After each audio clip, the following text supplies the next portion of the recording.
Tere hommikust, lugupeetud Riigikogu liikmed ja külalised rõdul. Alustame Riigikogu täiskogu 6. istungjärgu 6. töönädala neljapäevase istungiga. Ja kõigepealt kohaloleku kontroll.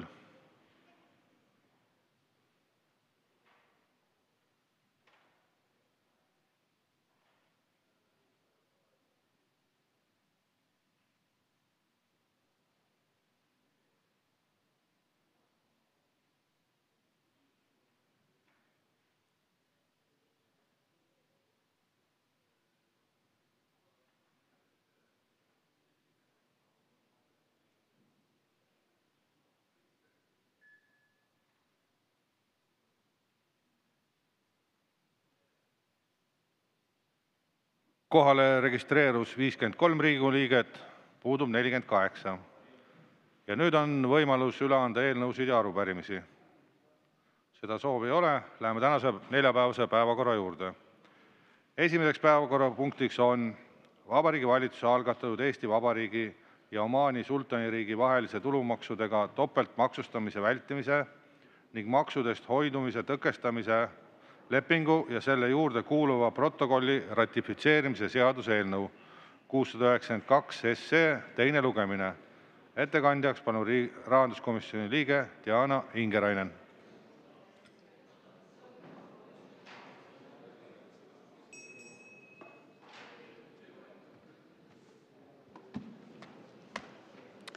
Tere hommikust, hea Riigikogu juhataja, head kolleegid. Rahanduskomisjon arutas siis kahel korral, 14. ja 21. oktoobril eelnõud ja võeti vastu ka siis 21. oktoobril konsensuslik otsus, et võtta eelnõu päevakorda neljapäeval, 23. oktoobril ja teine lugemine lõpetada ja viia läbi ka lõpphääletus. Aitäh, ja teile on ka mõned küsimused. Vadim Belobrovtsev, palun.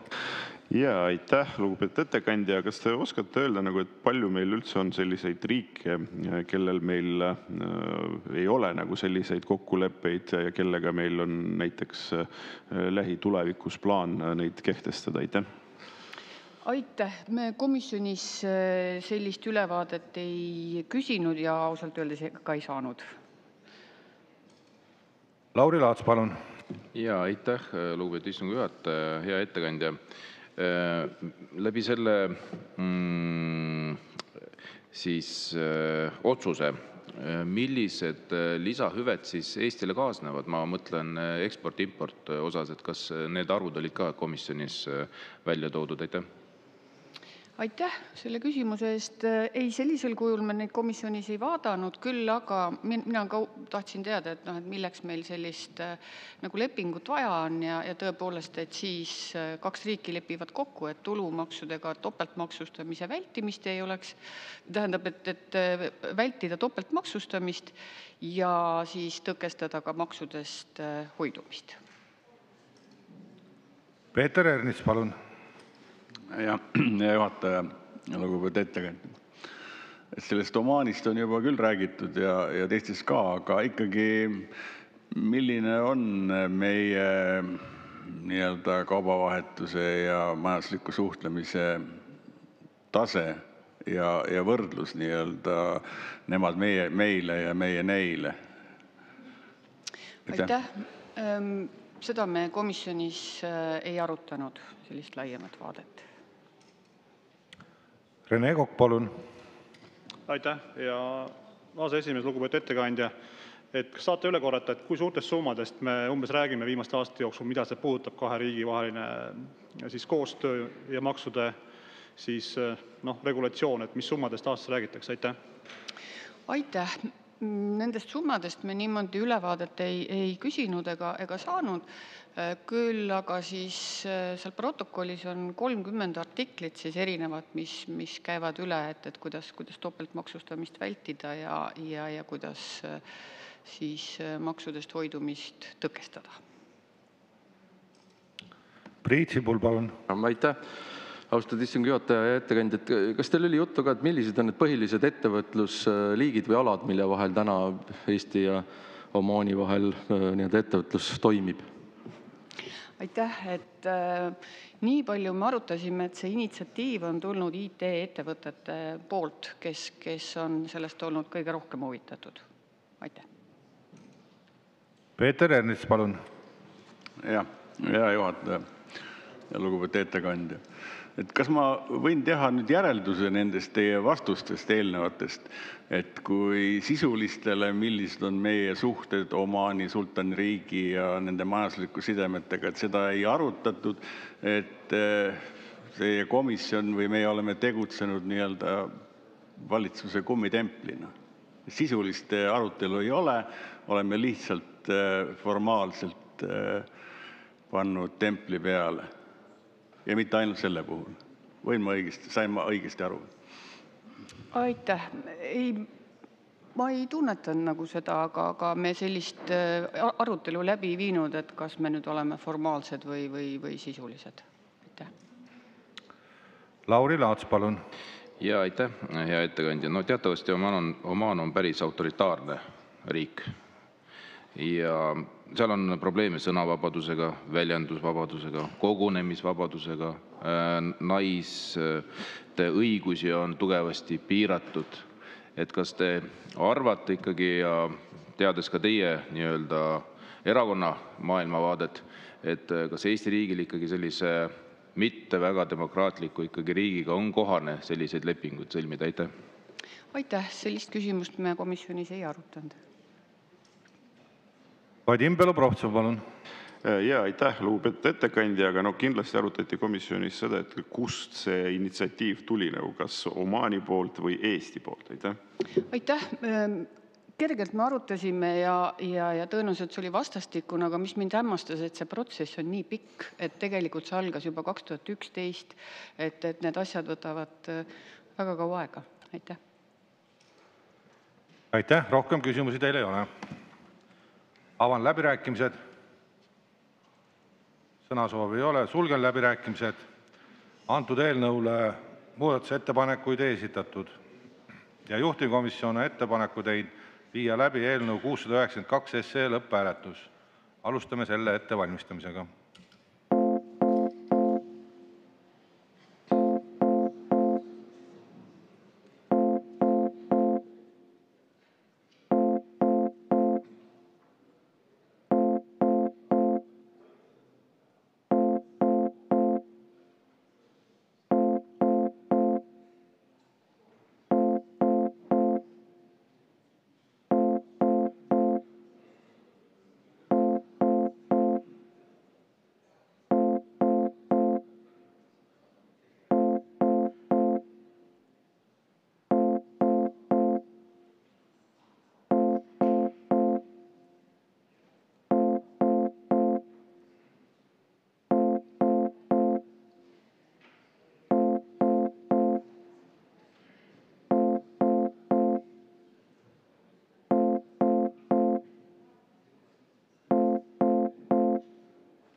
Lugupeetud Riigikogu liikmed, panen lõpphääletusele Vabariigi Valitsuse algatatud Eesti Vabariigi ja Omaani Sultaniriigi vahelise tulumaksudega topeltmaksustamise vältimise ning maksudest hoidumise tõkestamise lepingu ja selle juurde kuuluva protokolli ratifitseerimise seaduse eelnõu 692 SE. Palun võtta seisukoht ja hääletada.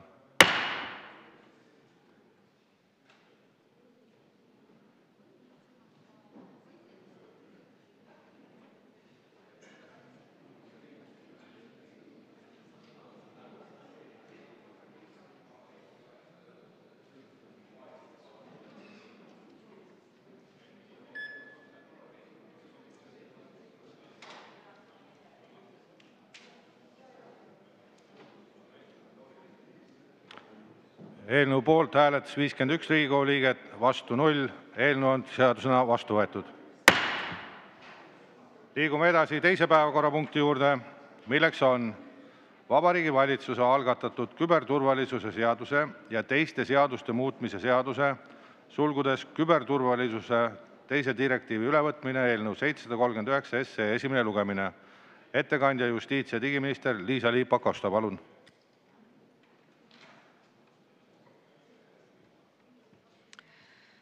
Aitäh, austatud Riigikogu. Mul on hea meel alustada selle punkti ettekandmist kiitusega Eesti politseinikele, kes just äsja lõpetasid eduka koostöö Läti politseinikega.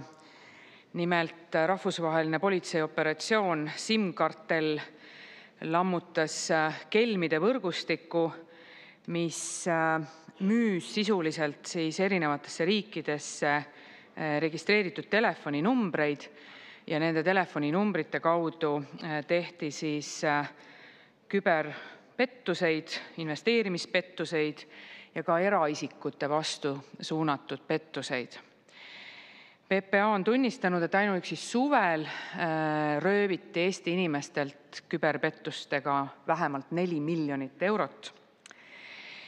Ja markantne on nimetada vast seda, et Lätis toimunud operatsiooni käigus võeti kinni ka üks Eestis tagaotsitavaks kuulutatud inimene ja ühtlasi konfiskeeriti 40 000 aktiivset SIM-kaarti.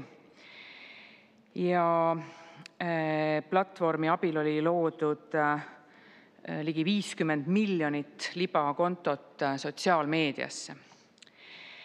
Ehk et see 50 miljonit libakontot sotsiaalmeedias ja 40 000 hetkel aktiivselt SIM-kaarti näitab vast väga lihtsustatult seda, kuivõrd suure küsimusega me tegeleme, kui me räägime küberturvalisuse vajalikkusest. Ka meil siinsamas just äsja oli küberrünne ühe Eesti haigla vastu. Haiglast saadi kätte 6 kasutaja paroolid ehk 6 inimest sellest haiglast läks õnge. Ja nende paroolide kaudu üritati vaid paar päeva hiljem siseneda haiglasüsteemidesse, aga tänu küberkaitsemeetmetele see ebaõnnestus. Ehk et 6 inimest olid läinud õngitsuse haneks, aga tänu küberturvalisuse meetmetele, mida Eesti tervishoiusektor juba kasutab, see rünnak ebaõnnestus. Ja nagu te nägite, need küsimused on piiriülesed ja see on ka põhjus, miks Euroopa Liit tervikuna küberturvalisuse küsimuste lahendamisega tegeleb. Ja isegi kui rünnak on suunatud ainult ühe riigi vastu, meenutame siin ka äsjaseid suuremaid näiteid, kus Inglismaal oli kuu aega maas kõik Land Roveri tehased, puudutas see nädalas kaotust 50 miljonit naela ja tööta istusid üle 100 000 inimese. Või siis võib-olla ka teid, head Riigikogu liikmed, puudutanud küberrünnak lennujaamade vastu, mis pööras segi Euroopa lennuriikluse. Eestis oleme näinud, et küberründed Eesti vastu sisuliselt on kahekordistunud igal aastal, alates täiemahulise sõja algusest Venemaa poolt Ukraina vastu. Ja see küberrünnete väga kiire arvu kasv sunnib meid võtma küberturvalisust äärmiselt tõsiselt. Ja veel kord, need ründed ei ole peaaegu mitte kunagi ainult ühe riigi vastu suunatud, sageli mitme riigi vastu korraga ja ühes riigis alanud küberrünne võib kergesti üle kasvada küberrünnakuks ka teise riigi vastu. Ühtlasi oleme ka näinud tehnoloogia kiiret arengut, võrgu infosüsteemide keerukus on oluliselt kasvanud Ja kõik see on suunanud siis Euroopa Liitu vastu võtma niinimetatud küberturvalisuse teist direktiivi, tuntud ka NIS2 direktiivina. Ja sisuliselt selle ning ühtlasi ka Euroopa Parlamendi ja Nõukogu määrust, mis puudutab siis piiriüleste elektrivoogude küberturvalisust, nende 2 õigusakti ülevõtmisega me täna tegeleme. Nüüd, mis on kõige olulisemad punktid lisaks sellele vajalikkusele?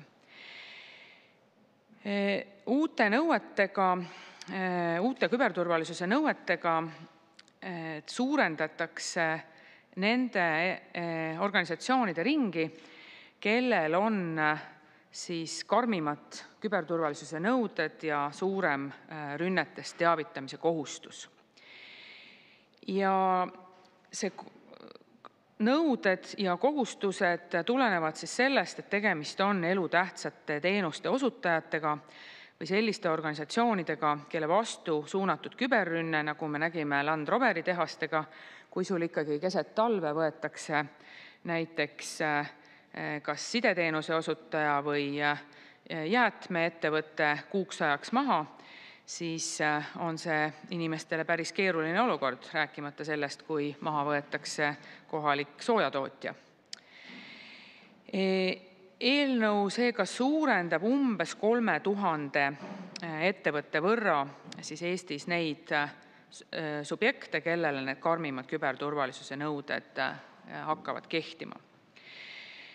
Kuna me loeme siiski seda, et küberturvalisuse nõuete laienemine on halduskoormuse kasv, siis vastavalt Vabariigi Valitsuse poolt muudetud eelnõude ettevalmistamise korrale iga eelnõu, mis toob kaasa halduskoormuse kasvu, peab ühtlasi ka tegema midagi selle heaks, et halduskoormus kuskil mujal alaneks.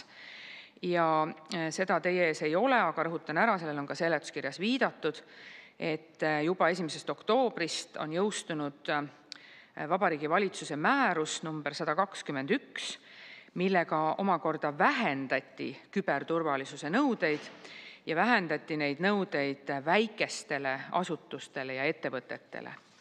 Ehk see lühidalt öeldes oli enne nii, et sõltumata ettevõtte või organisatsiooni suurusest kehtisid kõikidele ühesugused küberturvalisuse nõuded, aga me muutsime seda niimoodi, et väikestele ettevõtetele ja asutustele, sealhulgas ka kohaliku omavalitsuse asutustele näiteks, on need nõuded leebemad, vähem koormavamad ja selle mõte oli siis selles, et kui sa oled pisike, siis ka sinu mõju, juhul kui küberrünnaku tõttu sinu tegevus peatatakse või lõpetatakse, on oluliselt väiksem ja loomulikult üleskutse on, et kõik organisatsioonid ja ka kõik eraisikud võtaks küberturvalisust äärmiselt tõsiselt, aga siis riigipoolsed otsesed nõuded on väikestele organisatsioonidele väiksemad. Ja see on juba jõustunud.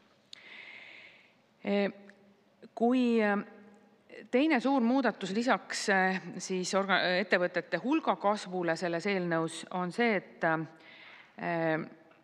küberturvalisuse eest vastutab terve organisatsioon. Varasemalt oli niimoodi, et kui organisatsioonil oli elutähtis teenus, siis tuli küberturvalisusega tegeleda üksnes selle teenuse ulatuses. Aga nagu me nägime sellel asjasel haigla näitel Eestist, siis kui ikkagi küberkurjategija saab kätte selle organisatsiooni mõnede töötajate näiteks paroolid, siis on tegelikult tal võimalus ju siseneda ka sellesse teenusesse, isegi kui võib-olla esmaselt see inimene ei olnud sellega seotud. Ja seetõttu on oluline, et me ei räägi ainult teenusest, vaid me räägime siis tervest organisatsioonist. Ja sisuliselt me kehtestame lihtsustatud võttes siis sellise korra, et asutuse või ettevõtte juht ikkagi vastutab küberturvalisuse nõuete täitmise eest. Ette on nähtud üleminekuaeg, üldreeglina 3 aastat ja ettevalmistamisel on ka küberturvalisuse taseme tõstmise toetus, mis on just mõeldud sellele umbes 3000 uuele küberturvalisuse rangemate nõuete alla sattuvale organisatsioonile. See oleks vast hästi lühidalt kokkuvõttes kõige olulisem selles eelnõus. Nüüd mõned asjad veel, millele ma sooviksin Riigikogu tähelepanu pöörata. Selle eelnõuga, kuna ta siiski on väga paljusid organisatsioone puudutav, oli väga palju kaasamisringe, arutelusid ja ma väga tänan kõiki, kes nendes osalesid, sest tegelikult me muutsime seda eelnõud tulenevalt nendele aruteludele väga märkimisväärsel määral. Kõige lihtsam näide, et tõesti üksikule perearstile maapiirkonnas, need nõuded on nüüd oluliselt madalamad, et tõesti me ei pea seda võrdsustama siis näiteks suure soojatootmisettevõttega, kes varustab tervet Lasnamäge südatalvel siis toasoojusega. Ja teine vast olulisem muudatus on see, et me ka neid nõudeid ikkagi oleme samm-sammult läbi käinud ja rakendanud üksnes minimaalsel määral. Head Riigikogu liikmed, see eelnõu sisaldab valgusfooriga tabelit. Selgitan juurde sellele, et kõikidel Euroopa Liidu õigust ülevõtvatel eelnõudel on alati juures tabel, kus on näha siis Euroopa Liidu õigusakti säte ja teises tulbas siis seda konkreetset sätet ülevõttev Eesti õiguse säte. Ja kõikidel Riigikogu liikmetel on võimalik neid kahte sätet võrrelda ja vaadata, et kas siis me oleme ülekuldavalt Euroopa Liidu õigust üle võtnud või me oleme seda ikkagi õigesti üle võtnud, ehk siis nii nagu vaja, ilma ülekuldamiseta. Nüüd me oleme seda tabelit täiendanud ja me oleme seda tabelit täiendanud 2 tulbaga. 3. tulp on siis selgitused ja 4. tulp on valgusfoor, ehk et kui on roheline, siis on ülevõtmine nagu täpne, ilma igasuguste liialdusteta, aga ilma ka vähendusteta. Kui on punane, siis on üle võetud rohkem, kui see Euroopa Liidu õigus ette näeb. Ja paari koha peal seda tõesti niimoodi tehtud on. Me oleme pidanud seda otstarbekamaks, et selle asemel, et mitu teadet esitada, piisab 1 teate esitamisest, aga kohe korralikumalt.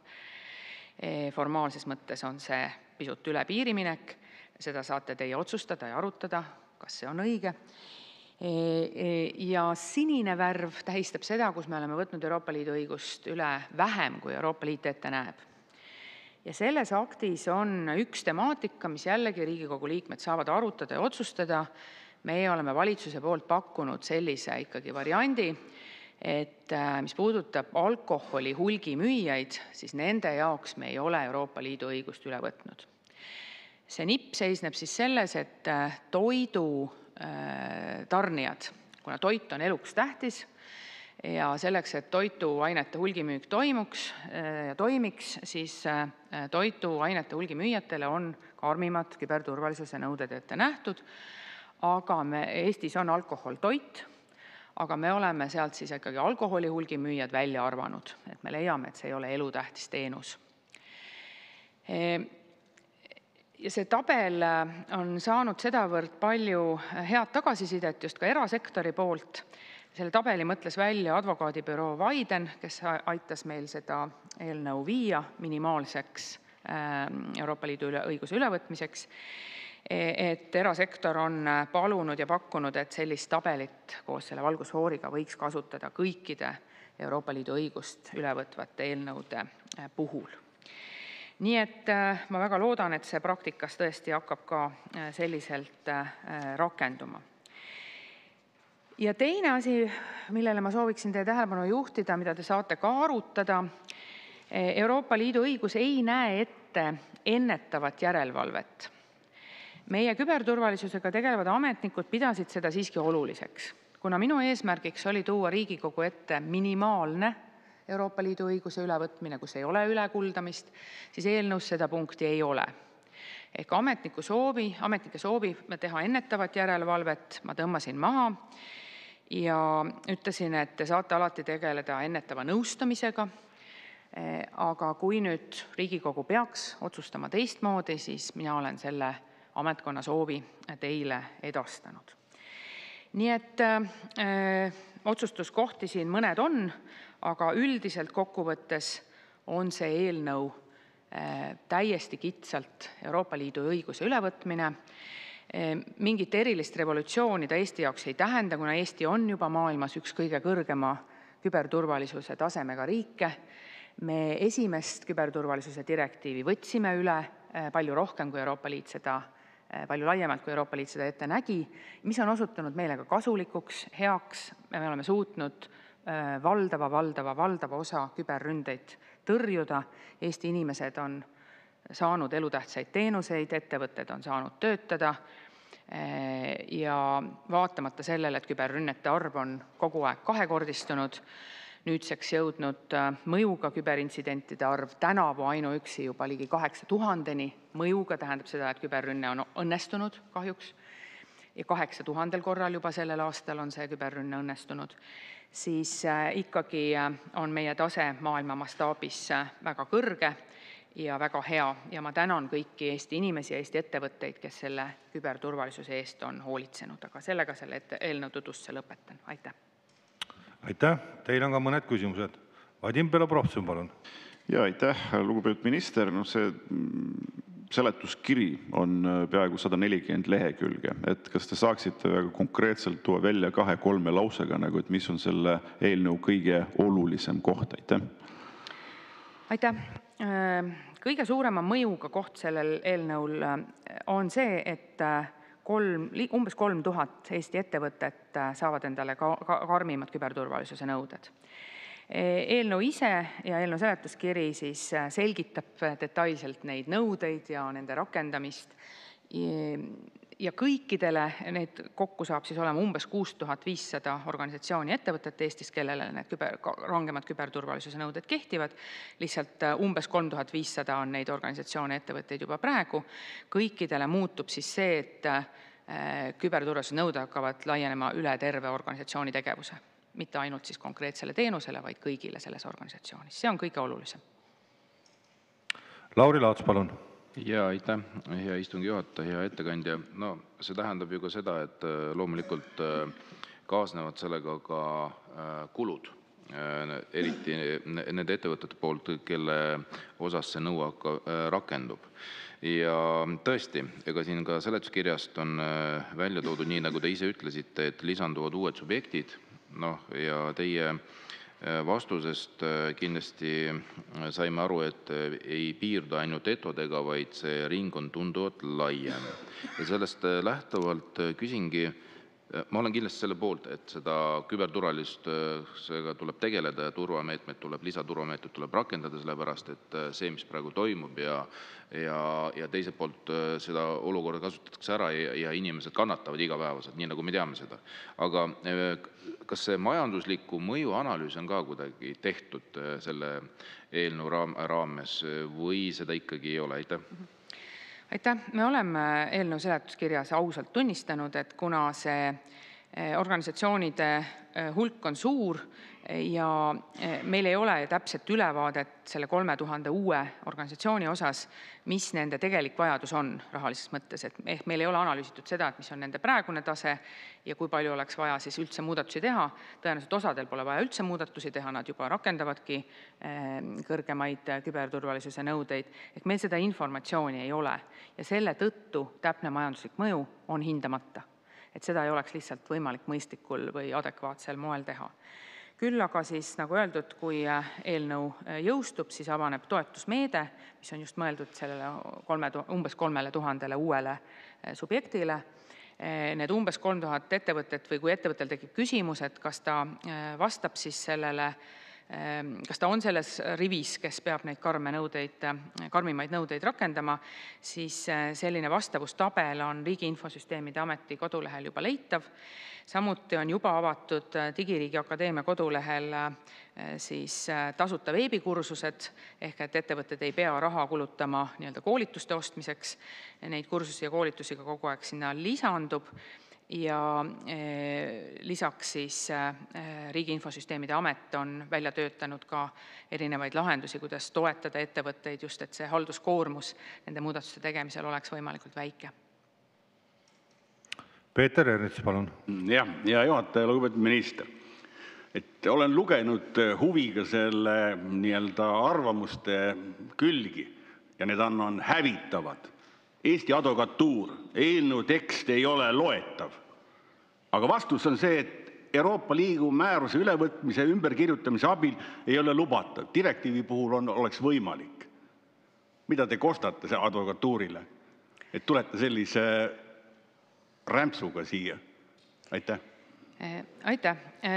Nii nagu ma ka ettekandes ütlesin, siis kaasamisringe ja arutelusid oli väga palju ja me muutsime ka eelnõu tegelikult ikkagi lõppfaasis ka päris palju. Viimased muudatused tehti septembrikuus veel.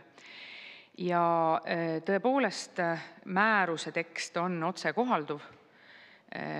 Määruse teksti me selle tõttu ümber kirjutada ei saa. Direktiiv selle ülevõtmisel saame anda oma parima. Konkreetne eelnõu võtabki üle seda niinimetatud NIS2 direktiivi ja selle direktiivi ülevõtmise sõnastus suhtes see teie poolt esitatud kriitika ei käi. Nüüd, mis puudutab konkreetselt määrus oli siis elektrivarustusega seonduv, et määruse teksti me tõesti ümber kirjutada ei saa. Seda, et Euroopa Liidu õigus on sageli segases sõnastuses, sellega saab üksnes nõustuda. Saab kahjuks nõustuda ka sellega, et sageli ei ole ka tõlge võib-olla kõige õnnestunum, aga inimesed muidugi püüavad kogu aeg ikkagi paremini teha seda. Urve Tiidus, palun. Lugupeetud juhataja, lugupeetud minister.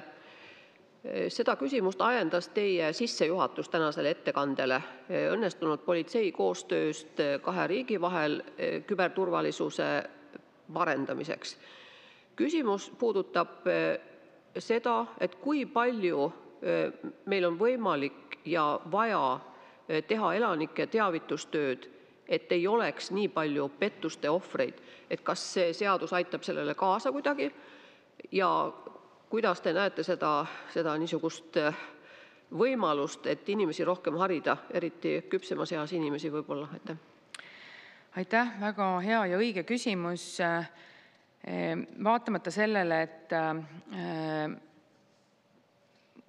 küberturvalisuse nõuete uuendamine on tulenenud tehnoloogilistest arengutest muu hulgas, siis endiselt umbes 80% küberrünnetest on edukad seetõttu, et inimene teeb midagi valesti, mitte ei ole süsteemis auk, vaid et inimene teeb midagi valesti. Nii nagu ma tõin ka seda haigla näidet, siis 6 inimest tegid midagi valesti, aga siis süsteem oli sedavõrd turvaline, et nende eksimus ei kulmineerunud kahjuks.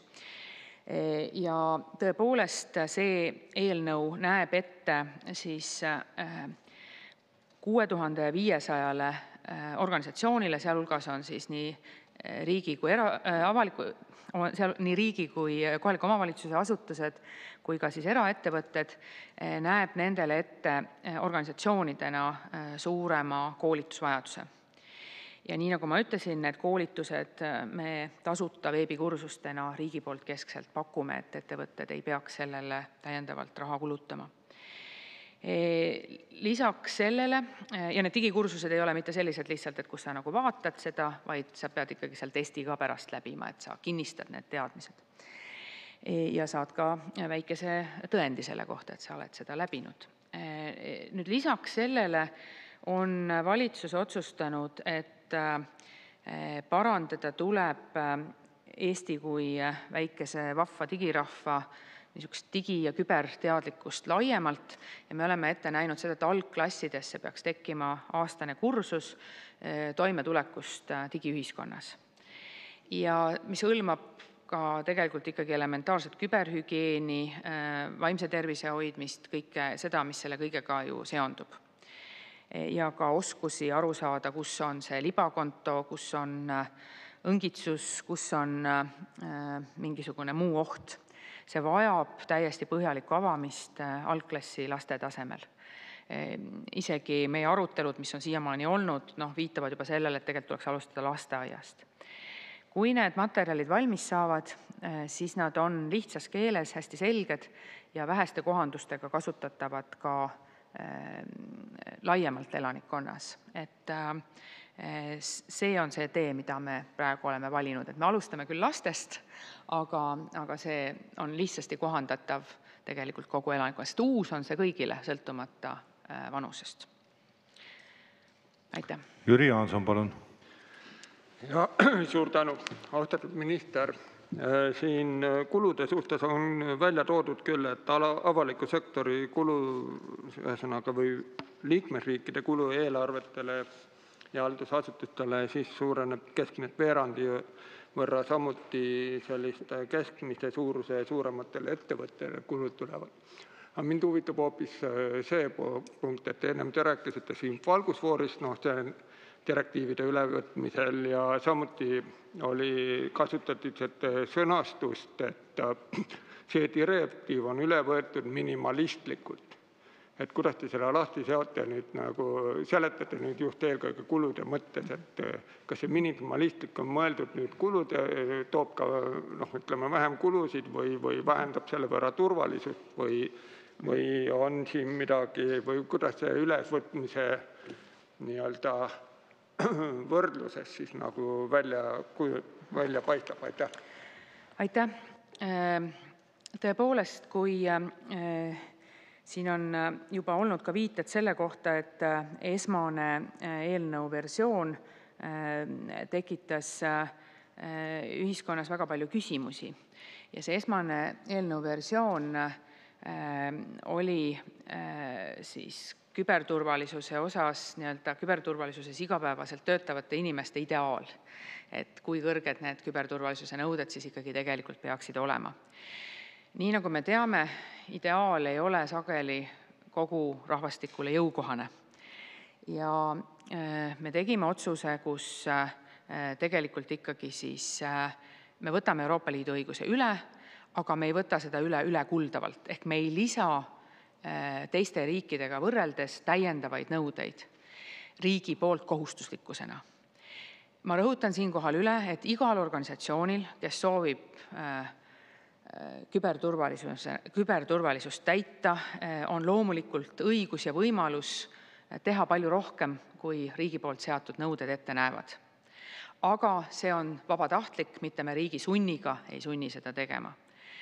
Riigi sunniga, ehk siis see seaduseelnõu, mis teie ees on siis Euroopa Liidu õiguse ülevõtmine selles ulatuses, nagu Euroopa Liit seda ette näeb. Selle kohta võib-olla tõesti minimalistlik on isegi vale sõna, sellepärast et ta on nii, nagu ette on nähtud.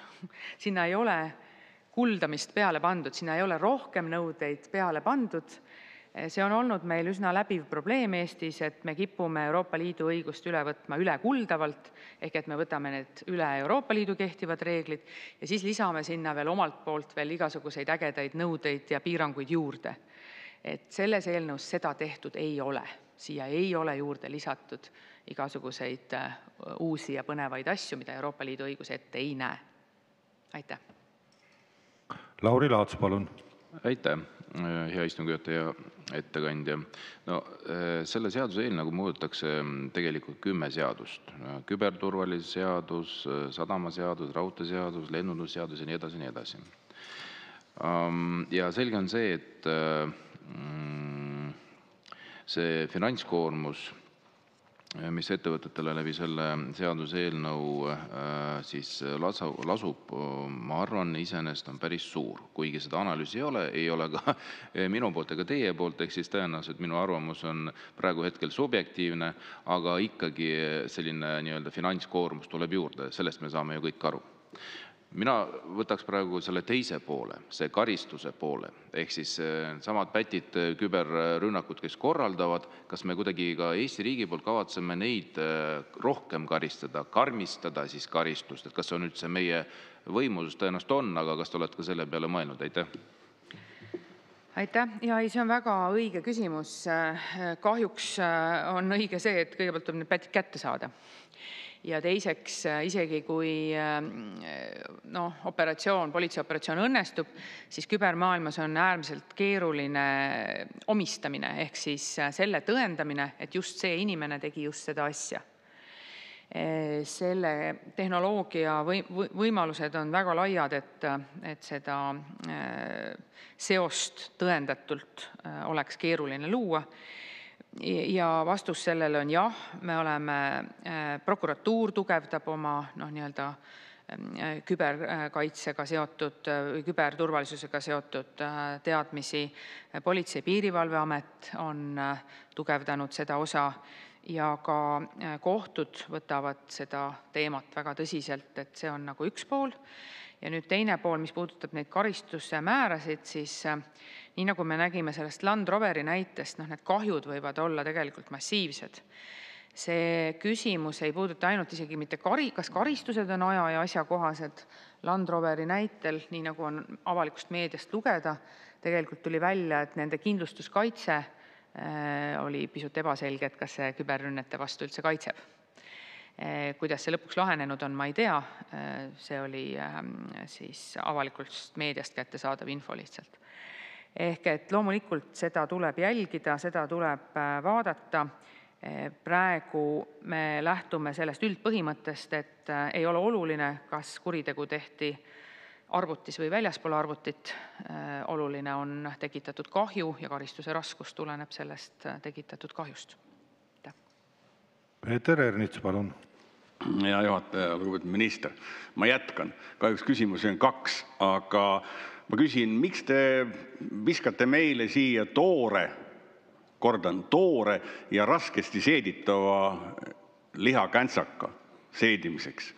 Kui näiteks Eesti Infotehnoloogia ja Telekommunikatsiooni Liit ütleb, tsiteerin, eelnõu on väga raskesti loetav, kordab nii-öelda advokatuuri. Teine, mõjuhinnang on puudulik ehk sisuliselt tegemata. Edasi, eelnõu tegelik mõju on väga suur, samas on välja toodud ainult positiivsed mõjud ja lõpetab. Eelnõu on ilmselgelt ebaküps ning vajab väga põhjalikku muudatusi ehk uue seaduse kirjutamist.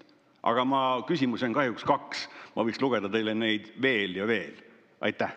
Miks selline ebaküps, toores juriidiline tekst meile? Tulete sellega uhkelt siia. Aitäh. Aitäh. Kui te vaatate seda eelnõu valmimisprotsessi, siis nii nagu ma ka ettekandes rõhutasin, tõesti kaasamist oleme võtnud väga tõsiselt ja ka seda kriitikat oleme võtnud väga tõsiselt. Ja selleks, et teha see eelnõu korda, oleme me tegelikult kaasanud lausa 2 advokaadibürood ehk erasektori enda. Esimese tööga me ei jäänud lõpuni rahule, sest me nägime, et seal on veel parandamisvõimalusi.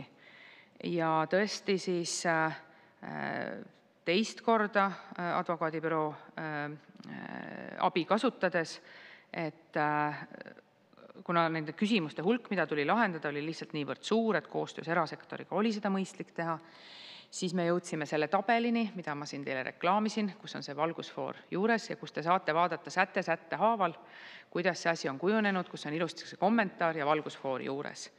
Et sellega jäi erasektor ka ITL väga rahule. Ja just nimelt ITL oli see, kes viimasel kohtumisel ütles, et see on väga hea, et selline tabel on tehtud ja nüüd on seda eelnõud veel muudetud. Ja just ITL oli ka see, kes tegi esimesena ettepaneku, et sellist tabelit valgusfooriga võiks kasutada kõikide Euroopa Liidu õigust ülevõtvate eelnõude juures. Nii et selles mõttes ma olen teile toonud ikkagi hästi läbi küpsetatud ja sõna otseses mõttes asjakohaste värvidega eelnõu. Aitäh. Eero Merilind, palun. Hea istungi juhataja, hea minister, et ma vaatan seda infoturbe standardi auditeerimise teemat, et me oleme sellega teiega varem ka arutanud, et seal on praegu haigel 2 aastat, tervisekeskustel 3 aastat. Et kas oleks mõistlik seda perioodi pikendada, kuna see on suhteliselt aja ja ressursi mahukas? Praegu on tõesti 3-aastane periood, eks see on maksimaalne aeg, mida on üldse võimalik kasutada üleminekuks on 5 aastat. Ja kui selgub, et praktika käigus, et seal on probleeme, siis kindlasti saab seda tähtaega ju ka üle vaadata. Lisaks on need standardid meil ka ülevaatusel, et 700-leheküljeline standard ei ole isegi doktorikraadiga inimesele lihtsasti loetav ja jälgitav, aga nii nagu me siin küsimuste ja arutelude käigus oleme näinud, oluline on see, et inimesed saavad aru, mida nad peavad tegema, kuidas küberturvalisus just tema tööd puudutab, ehk nende standardite ülevaatust teistpidi me oleme ka alustanud, nii et kui see lihtsustub, siis ehk see nii hull ei olegi. Aitäh! Aitäh! Rohkem küsimusi teile ei ole. Läheme edasi juhtivkomisjonis toimunud arutelu ülevaatele. Ettekandjaks palun riigikaitsekomisjoni esimees Kalev Stoicescu.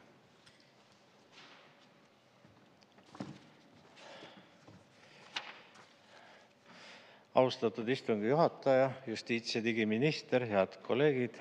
Nagu eelkõneleja justiits- ja digiminister oma ettekandes märkis, võetakse eelnõuga Eesti õigusesse üle Euroopa Liidu küberturvalisuse teine direktiiv NIS2, mille eesmärk on tõsta kogu Euroopa Liidus küberturvalisuse taset ja ühtlustada reegleid. Pädevaks asutuseks määratakse Riigi Infosüsteemi Amet, kelle ülesannete hulka lisandub ka Euroopa Komisjoni uue määruse alusel elektrivõrkude küberturvalisuse järelevalve. Riigikaitsekomisjon arutas eelnõu enne esimest lugemist oma käesoleva aasta 16. oktoobri istungil, kus eelnõu algataja esindaja osales Justiits- ja Digiministeeriumi kantsler Tiina Uudeberg, Justiits- ja Digiministeeriumi riikliku küberturvalisuse talituse juhataja Taavi Viilukas, riikliku küberturvalisuse talituse küberturvalisuse õigusnõunik Raavo Palu. Riigikaitsekomisjoni aruteludes juhiti tähelepanu, et eelnõu muudab hädaolukorra seadust, mille tsiviilkriisi ja riigikaitseseaduse eelnõu 668 SE kehtetuks tunnistab, kuid viimase paragrahv 217 muudab omakorda küberturvalisuse seadust, mistõttu tuleb edasise menetluse käigus mõlemad eelnõud omavahel kooskõlla viia. Riigikaitsekomisjonis juhiti tähelepanu, et arutluse all oleva eelnõu valguses oleks mõistlik riigikaitse eesmärkidesse fikseerida ka küberruumi suveräänsuse eest seismine. Seda viimast saaks näiteks kajastada koostamisel olevas uues julgeolekupoliitika aluste dokumendis. Samas märgiti, et kuna küberruumil ei ole piire, siis selle kaitsmine on väga keeruline. Vastates komisjoni liikmete küsimustele kinnitasid eelnõu algataja esindajad, et seaduse rakendumisel ei ole eesmärk trahvida, vaid tagada, et kriitilised ja olulised ettevõtted neid nõudeid täidaksid. Tuleb leida mõistlik tasakaal ja läbi rääkida ettevõtete ja liitudega, et saaks ikkagi kätte maksimumi, mida küberturvalisuse tagamiseks vaja on. Kokkuvõttes riigikaitsekomisjoni liikmed toetavad eelnõu üldpõhimõtteid ning sellest tulenevalt on riigikaitsekomisjoni konsensuslikud menetluslikud otsused järgmised. Teha Riigikogu juhatusele ettepanek lülitada arutluse all olev seaduse eelnõu esimeseks lugemiseks Riigikogu tänase istungi päevakorda ja teha Riigikogule ettepanek eelnõu esimene lugemine lõpetada. Eelnõu komisjonipoolseks ettekandjaks määrati mind. Eelnõule muudatusettepanekute esitamise tähtajaks on Riigikogu kodu- ja töökorra seadusest tulenev 10 tööpäeva. Aitäh! Aitäh! Küsimusi teile ei ole. Aitäh! Nüüd avan läbirääkimised fraktsioonidele. Läbirääkimiste soovi ei ole. Sulgen läbirääkimised. Ja juhtivkomisjoni ettepanek on eelnõu 739 SE esimene lugemine lõpetada. Sellega on esimene lugemine lõpetatud ja muudatusettepanekute esitamise tähtaeg on käesoleva aasta 6. november kell 17.15. Oleme läbinud ka teise päevakorrapunkti ning sellega on istung lõppenud.